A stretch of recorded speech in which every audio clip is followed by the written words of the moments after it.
Fala aí galera, no vídeo de hoje eu vou falar sobre a segunda edição da Mensal dos Vingadores. Ela conta com 96 páginas e veio num formato mix de histórias. Então vai ter histórias dos Vingadores, do Homem de Ferro e histórias do Thor. Eu vou começar falando da do Thor, porque é uma nova fase do personagem que me deixou com muita expectativa, mas que é escrita pelo Al Ewing com a arte do Coco. E essa expectativa ela foi gerada por causa do Al Ewing e também pelo nome da história que se chama Immortal Thor. Então automaticamente você já pensa naquele sucesso que ele teve com o Immortal Hulk. E esse nome, ele traz grande responsabilidade pro próprio Al Ewing. E eles saem muito bem, logo de cara eles trazem o design clássico do Thor. E nessa história aqui, o Thor agora é o Pai Supremo. Então, ele tem que arcar com novas responsabilidades. Uma delas é enfrentar moradores de outros reinos que estão insatisfeitos com o Thor nesse novo cargo. E se tem história do Thor, tem que ter o Loki. Logo de cara aqui, o Loki ele vai deixar o cargo de governador de Jotunheim e vai ajudar o Thor a reconstruir a Bifrost com a sua magia. Só que tudo isso parece ser um grande plano por trás, um plano que parece ser involuntário, que o Loki não quer fazer isso, mas de alguma forma ele está sendo obrigado ou é obra do destino. E ele mesmo disse que no futuro o Thor vai sofrer bastante. Então é uma coisa que não vai ser concluída aqui, vai ser desenvolvida no futuro, mas tem esse subplano do Loki que parece ser muito involuntário nessa primeira edição. Mas o que chama mais atenção é que agora o Thor vai enfrentar uma nova ameaça que ameaça tanto Midgard quanto Asgard. O nome dessa nova ameaça é Utgard, que é tipo deuses dos deuses. É meio difícil de entender, eu fui procurar um pouco sobre a mitologia para entender o que era Utgard na mitologia nórdica. Eu encontrei meio que informações que é um jardim em Jotunheim, então praticamente todo esse conceito foi inventado pelo Al Ewing no quadrinho mesmo. E o Thor ele vai ser atacado por Toranos, que é tipo o Thor, o deus do trovão de Utgard. É um pouco complicado de entender esse conceito, mas é bem desenvolvido. Na hora que você lê, você vai conseguir entender. E se mostra uma grande ameaça realmente pro Thor. Então vai vir uma fase épica por aí. Eu gostei bastante dessa primeira história, achei ela muito bem construída, achei que todos os elementos foram bem colocados aqui e deixa uma ponta interessante pro futuro. E se mostra que vai ser uma nova fase muito épica do personagem, enfrentando grandes desafios.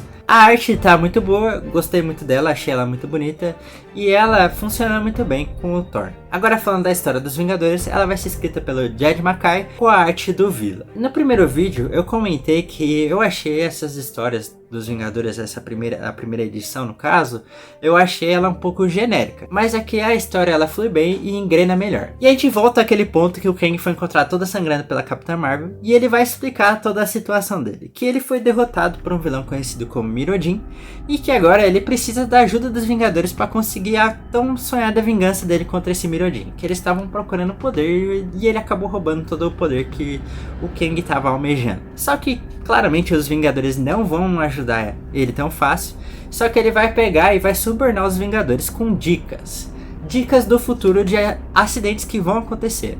E com essas dicas os Vingadores conseguem salvar 1000 pessoas. Mas aí vai ficar o questionamento: até que ponto o Kang vai ajudar os Vingadores e até que ponto quais são os verdadeiros planos do Kang por trás de tudo isso. Eu gostei bastante dessa história, acho que ela desenvolveu bem melhor do que a primeira edição. E o ponto interessante é realmente o Kang. Eu fico pensando até quando os Vingadores não vão cair nas mãos do Kang, vão ficar dependentes dessas dicas do futuro. E até quando isso não vai descambar para uma coisa que vai tirar a liberdade das pessoas, algo assim. Então eu gostei bastante dessa história, ficou com aquele gosto de quero entender, quero ler mais para saber para onde isso vai dar. A arte em si eu achei ela bem diferenciada também, gosto de como ele faz os ambientes, gosto também das cores que utilizam nessa história e eu acho bem diferente os rostos que o Vila faz para os personagens. A história do Homem de Ferro é escrita pelo Gary Dunga com a arte do Frigeri. Na primeira edição eu falei também que era genérica, assim como a dos Vingadores. Só que aqui, como a dos Vingadores, também dá uma engrenada. E nessa edição continua aquele mistério de quem quer acabar com a vida do Tony Stark. E dessa vez ele quer acabar com a imagem do Tony Stark. Então ele acabou envenenando ele e ele acabou parecendo bêbado. É até interessante essa parte porque O Tony Stark bêbado viraliza no TikTok, então a história se mostra que ela tá muito na nossa realidade. Além de enfrentar os problemas que o Tony Stark já tava, como ele tá falido, perdido a empresa, enfrentar agora a imagem dele manchada, ele vai ter que enfrentar o laser vivo, que foi manipulado a pensar que o Tony Stark fez experimentos nele. Então quer dizer que além desse vilão tá manipulando tudo isso, ele ainda consegue utilizar a imagem do Tony Stark. Além disso, vai ter uma subtrama nessa história envolvendo a Coração de Ferro, que agora ela tem domínio sobre os anéis do Mandarim. E o Tony Stark ele tá muito preocupado, porque esses anéis eles dominam e mudam o pensamento de quem utiliza. Então ele tá muito preocupado com a Hero Williams, que do começo aqui tá mostrando que tá até se saindo bem, mas é uma subtrama que também vai evoluir um pouco pro futuro. Eu gostei bastante dessa história, acho que ela evoluiu bem, e o que segura ela é o mistério. O mistério é difícil de você saber quem tá tramando, e a vida do Tony Stark cada vez está declinando. E é um tipo de trama que eu disse na primeira edição também, que não é novidade no Homem de Ferro. O Homem de Ferro pobre, perdeu a empresa, isso não é novidade. Só que aqui está sendo bem trabalhado, e como que o Tony Stark vai sair dessa situação ainda não tá muito explícito. Mas é uma boa história. E a arte, pra mim, desse quadrinho da história do Homem de Ferro é a melhor das 3 histórias. Porque ela tem uma ótima narrativa, é muito bonita e ajuda a história a ficar mais redondinha ainda. Se esse tipo de review te ajuda, já deixa seu like, porque ajuda muito o canal. E se inscreve pra você não perder os próximos conteúdos sobre quadrinhos. Pra mim, a segunda edição da mensal dos Vingadores vale muito a pena.